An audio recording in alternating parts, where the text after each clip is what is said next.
Hello, my name is Sloane and welcome to my final presentation on my ISM journey in my study of concept art. I'd like to start by thanking everyone for being here today, with a special thanks to my mentor, Mr. Phil Ward, for all the help and advice he has given me throughout the study of my topic this year. For those of you who don't know me that well, here's a little bit about myself. I'm a member of National Charity League, which is a mother-daughter volunteer organization that works for different charities, as well as National Art Honor Society, and I enjoy doing martial arts. The most important thing you should know about me is that I'm an artist. I've been drawing ever since I was little, and art has always played a major role in my life. I enjoy drawing with pen and pencil, as well as painting in watercolor. And previously, I've spent 2 years taking double-blocked graphic design and illustration classes at the Career and Technology Development Center. Taking graphic design classes at the CTE Center was my first attempt to find a career path that would allow me to use my artistic abilities in a practical way. After the 2 years in the class, though, I realized that graphic design wasn't a field I would want to have a career in because I couldn't use the greater part of my artistic abilities. I wanted to find a career path that would allow me to apply a greater amount of my artistic skill and creativity to what I do. What I love is translating my ideas into artwork. Creating artwork that gets what's in people's heads out onto paper is what I want to do. And that ties in my quote for this year, which is by one of my favorite artists, Vincent van Gogh. He says, "I dream of painting, and then I paint my dreams." And so, starting this year, I decided to take independent study and mentorship. For those of you who don't know, this class is a great opportunity to experience and learn in depth about a career field of your choice, as well as to learn more about how to conduct yourself in a business professional manner. We also had the opportunity to find mentors who are professionals in our topic and then learn and gain experience under them. After some deliberation, I decided to study concept art. Concept art is the visual development of ideas. The concept artists, they make designs or plan out ideas that are then implemented into the making of a final product. It's used in a variety of different fields for designing architecture, industrial design, designs for theme parks, fashion, and then set designs for theater are just a few of the things. The most notable fields that concept art is used in, though, is the film and video game industry. I decided to focus on studying concept art for video games because there are lots of video game companies in the Dallas area, and it's a growing industry. In video games, concept artists are in charge of designing the characters, creatures, props, environments, and basically anything you would see in the game. They do all the visual development. It's a part of the pre-production process of making video games. They also create look and feel pieces that, while they may not be used in actual games, are used to convey the overall art style of the setting for when it's produced.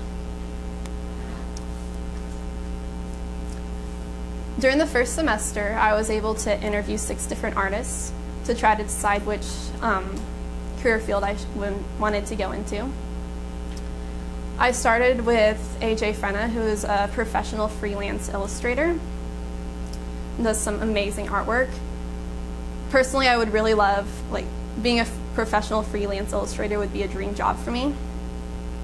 However, it's a lot less stable than most jobs, and unless you can establish yourself real well, you don't get much pay. Concept art, while it's similar work, it's more stable and has better pay, so I've decided to not go into illustration. I also interviewed Mr. Rod Douglas, who is a storyboard artist for RealFX. Storyboard art is doing sequential illustrations that depict the plot of a movie based on the script. It's a really interesting job and something I'd like to learn how to do and try someday. However, for a career, I would not be interested in it because the storyboard artists have to draw the same characters and scenes over and over again and rewrite the same parts of the story before they finish. So it's very repetitive and not much more artsy stuff goes into it besides the sketches. I also interviewed 4 different concept artists. All of them worked at different games development studios. They all had a lot of insight to give me on what it was like working as a concept artist, and it was really inspirational to talk to them. I decided to ask Mr. Phil Ward to be my mentor.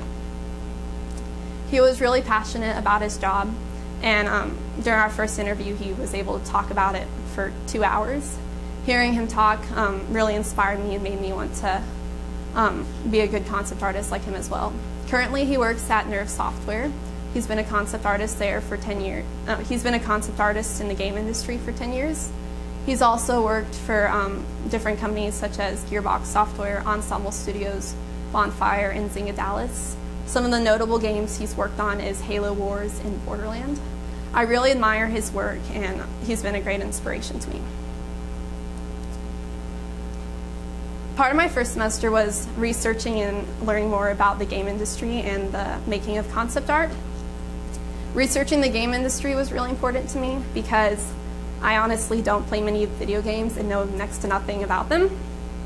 So it was good to learn more about it.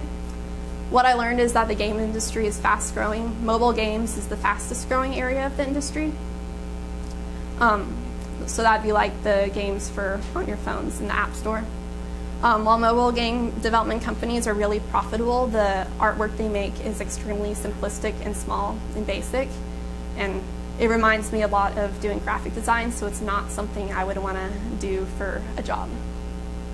Despite the game industry growing relatively quickly, the field of concept art is still really small. Many of the artists know each other, so networking and staying connected is very important. Concept artists normally work either freelance or they're hired on salary by game development companies. When you're on salary, you have less freedom in like which projects do you work on, but it's a more secure job.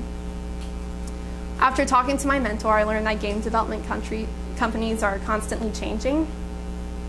For example, when a company starts up independently, and if it's successful, it might be bought out by a larger game company, or if it's unsuccessful, it might be closed. Because of this, concept artists, it's important for them to stay connected, so if the company they're working for is closed or bought out, they can easily find another job through their fellow concept artists. I also learned that new artists to the industry are often taken advantage of. They'll be asked to work on projects that might require longer hours without actually being paid for them, or if they're trying to get a foothold in the industry and they work for startup companies, if the startup closes, they might never actually get paid for the work they've done. My favorite thing to learn about the game industry is that all the game studios are different, but most of them have extremely casual and comfortable working environments, so it's a really good place to work. Now on to the actual creation of concept art. Although concept artists do their work digitally in Photoshop, it's the main tool they use when creating their work. Photoshop is a computer program that you can paint and draw and manipulate photos in. It's extremely versatile and allows artists to work quickly and effectively.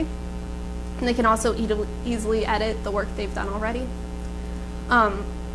They can also use Photoshop to make composite images, which is where instead of fully rendering and painting out a picture, they combine and manipulate existing photographs to achieve textures or details faster.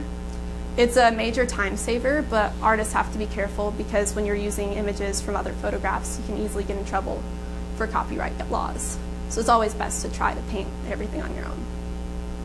Concept artists have to produce large quantities of designs constantly. They'll create dozens and hundreds of designs for every project they work on. All of the concept artists I talked to had said that they'd probably made hundreds of designs that were trashed and never finalized or used in anything, but that's part of the job. They have to come up with lots of designs to find the best one. Concept artists also have to be ready to design anything because there's so many components to the worlds created in the games. So they could be asked to design people, plants, creatures, environments, vehicles. Pretty much anything that could appear in the game, they have to at least have some ability to create.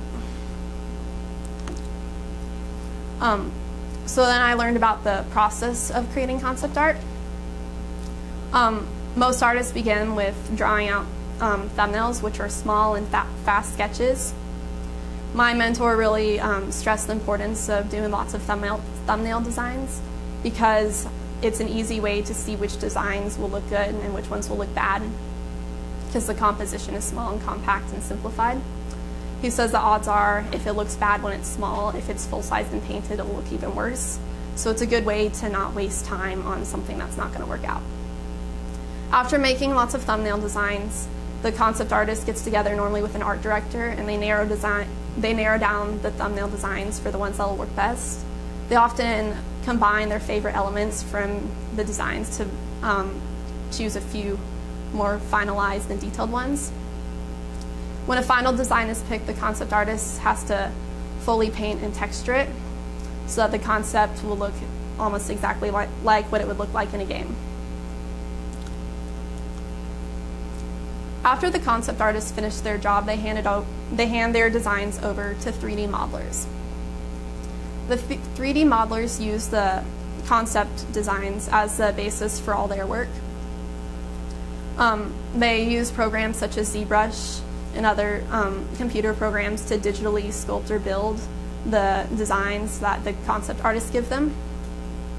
Many concept artists can work in both 3D and 2D programs, and that's a good thing if you can do both because it gives you a higher possibility of getting hired since you bring more to the table. After the 3D modelers create the full models, they'll give them to the animators.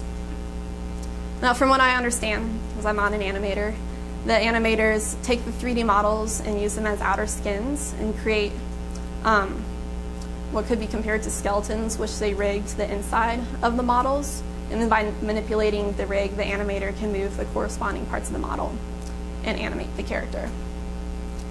I found it really important to learn the whole process of creating video games because the concept artist's work is the basis and foundation for all of it. If their design is wrong in some way, such as it won't work, like if the character was moving or can't bend in a certain way, that would affect the whole design once it's finished and animated. So they really have to understand how their designs are going to work, interact, and move, and make sure that what they create is effective. For this reason, all the artists I interviewed suggested studying industrial design, which is a field that works on, like, they do more mechanical design stuff, so like cars and appliances. So you have a better understanding of how things will work and move and look at like from all angles. The final element that all the artists really stressed as being important was portfolios. A good portfolio is like an artist's resume. They have to showcase all their best work in the different styles and things that, and the variety of what they can do. The artist said that you should always keep your portfolios up to date. So if you're working a job that doesn't create portfolio-worthy artwork, you should always try to take some time independently to make new pieces, because it's in your portfolio that you can see your artwork improve and grow.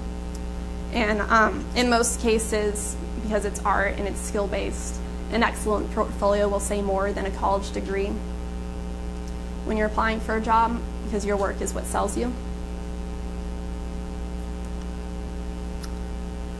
So after doing all my research, I started on my original work project, which is where we take an accumulation of the skills and things we've been researching to create something.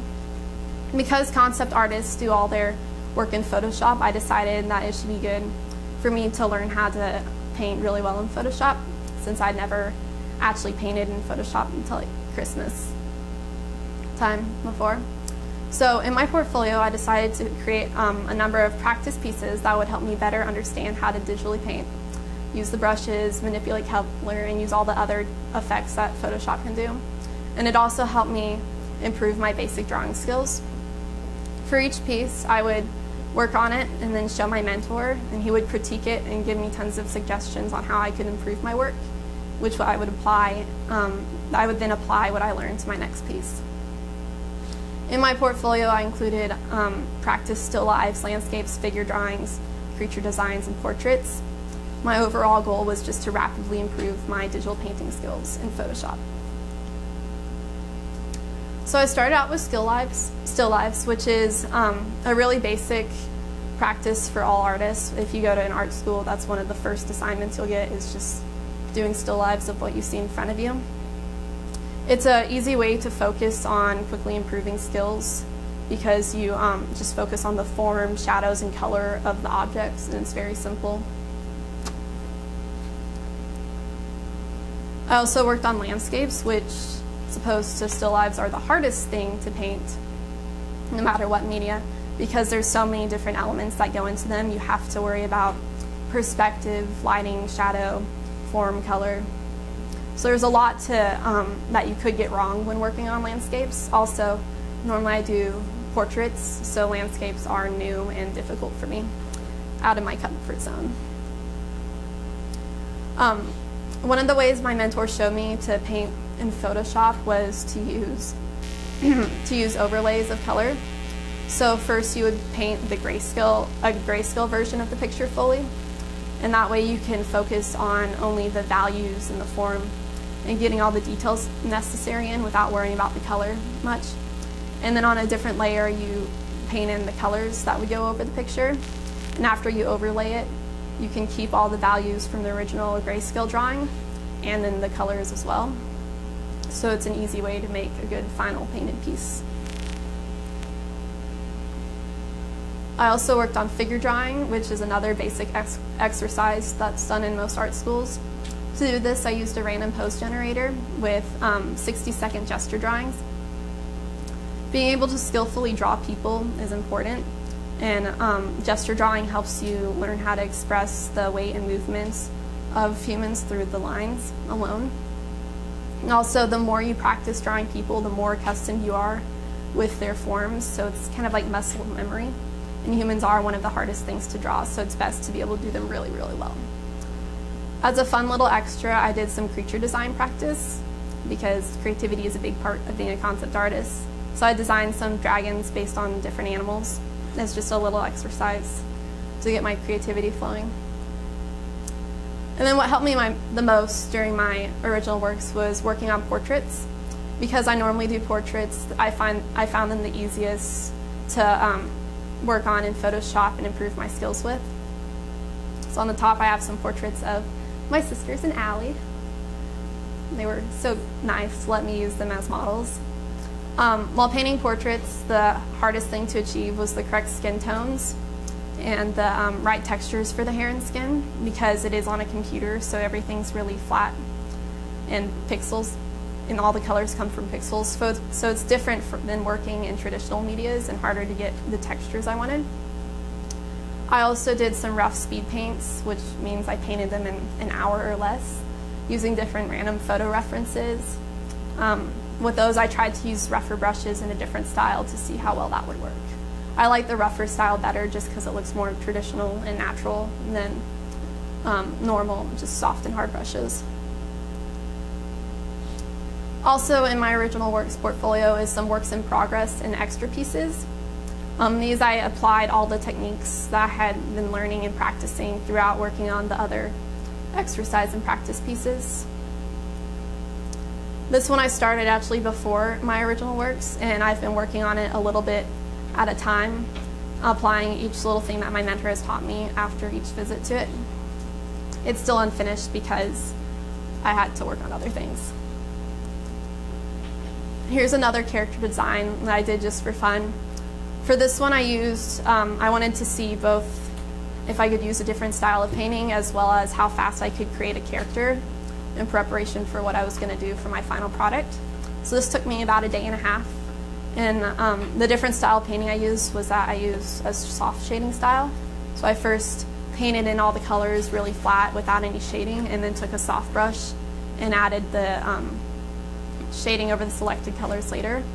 So it gives it a really soft look and kind of reminds me of a Disney princess kind of style. And then my other extra piece was an environment design that my mentor requested me to make. It's a look and feel piece for what could be a video game. He gave me the prompt, and then I had to make a bunch of thumbnail designs and with him pick out the best composition and then paint it. And I used the grayscale method to color it. That one's still unfinished too. Needs to be touched up a lot. Alright, so in conclusion for my original works, all the skills and techniques I used for creating and I learned my original work and learned while making it is something I'm going to directly apply to making my final product. Even though I finished with all the practice and exercises, I intend to keep practicing so I may further improve my painting skills. To become a good artist, what I learned during this is that all it really takes is a lot of practice, dedication, and persistence. So as long as you keep trying, you can get better, and that's what I want to do with my digital painting. After my original works, I moved right on into working on my final product, which is an accumulation of the skills we've learned so far this year, and we have to apply everything that we've learned and done into a final product. So the idea for my final product came from these art books that my mentor is always bringing in to show me. He has tons of them. They're a great source of inspiration, and for young artists like me, they're really good for learning how other concept artists make their work. The one that really stood out to me, and I'm using this as the inspiration for my final product, is an art book called The Skillful Huntsman. It's an art book made by a concept artist and 3 of his students. They took a Brother Grimm's fairy tale called The Skillful Huntsman and made their own adaptation of all the characters and environments in it. So they developed what they thought the story should look like and reimagined it. And the book is full of their process of developing the concept artwork.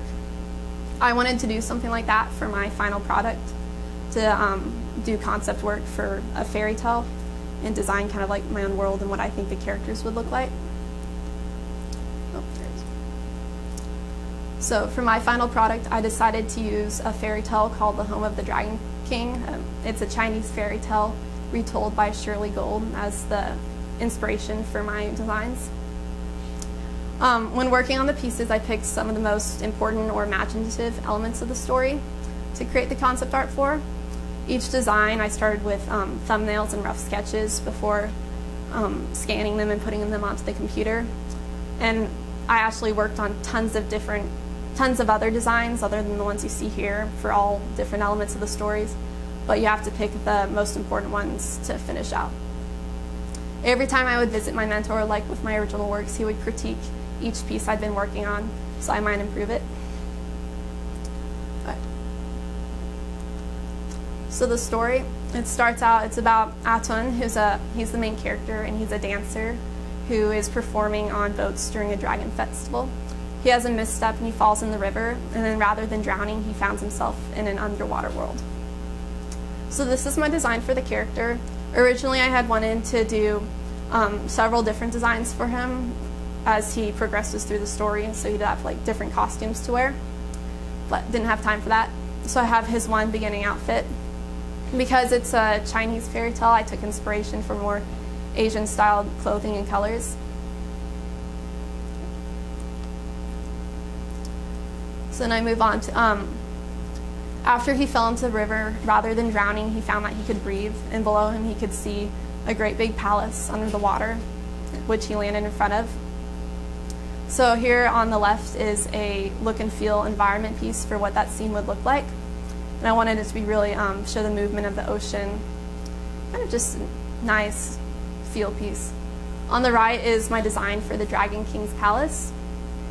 Originally, I had started out with architectural styles similar to that of like the architecture seen in cathedrals and castles in Europe, but I decided I wanted to do something more unique and push myself to think outside the box. So I took inspiration from coral reefs and seashells for when designing the castle, which gave it a more organic and asymmetrical kind of wild look, but still had like the solid form and structure that I wanted. So the main character enters the palace and he finds himself in a throne room with the Dragon King. For the Dragon King, I wanted to again use the red and gold colors as well as some blue since he's underwater. And I took, I wanted the character to have sort of a intimidating look to him, but also seem regal and imposing like a king. And my one of my favorite elements is that rather than a crown, he's wearing a dragon skull helmet with feathers coming off the back that go all the way down his cape thingy. So the Dragon King asks the main character to join his troupe of dancers. Amongst them is mermaid dancers. This really caught my imagination when I was reading the fairy tale because I love drawing mermaids. So when I thought of dancers, I thought of like swirling fins and silks. So I based the mermaid designs off of the fancy goldfish who have really long and flowing fins. This one was fun to do because of the fins and all the scales and getting the different colors and lightings. Also in the Dragon King's troops is swallow dancers. So a lot of the dancers in the fairy tale, they're based off of nature or birds and stuff. So this one I based the design off of the scissor-tail swallow. I really liked how the feathers turned out. And again, I included the elements of the feathered headdresses. And the final dancers I did was the sparrow dancers. The main character, he falls in love with Summerflower, who is the best of the sparrow dancers. She was a human who had also fallen in the river and now danced for the Dragon King. I wanted her character to have a lighter, more innocent and childish look to her. And again, there's the feathered headdresses and the feathered bird wings in the dress. So in the story, with the help of a mer boyfriend, the main character goes through a magnolia garden to find a pavilion where Summerflower stays so that he can escape with her back to their world. And I really like this scene because in the fairy tale it's described as having huge magnolia flowers and plants that are bigger than people everywhere.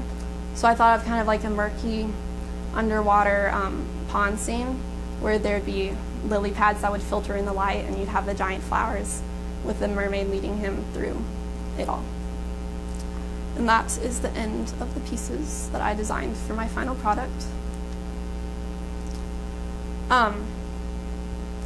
So with the final product, I really had a lot of fun learning how to develop concept ideas and concept artwork, and I'm impressed with what I was able to accomplish this year. I still need to improve a lot on how well I paint in Photoshop, but as I said before, that comes with a lot of practice and time. I also learned what it's like to work as a concept artist and what it's like to conduct interviews and do business professional things in a professional setting. After spending all year learning about concept art, I decided that this is definitely a career I'd like to pursue. So next year I'll be attending Savannah College of Art and Design, where I'll be majoring in illustration. And hopefully later on becoming a concept artist for the movie industry. I'd like to again thank you all for coming and supporting me this year. Any questions? Was it long enough? Yes.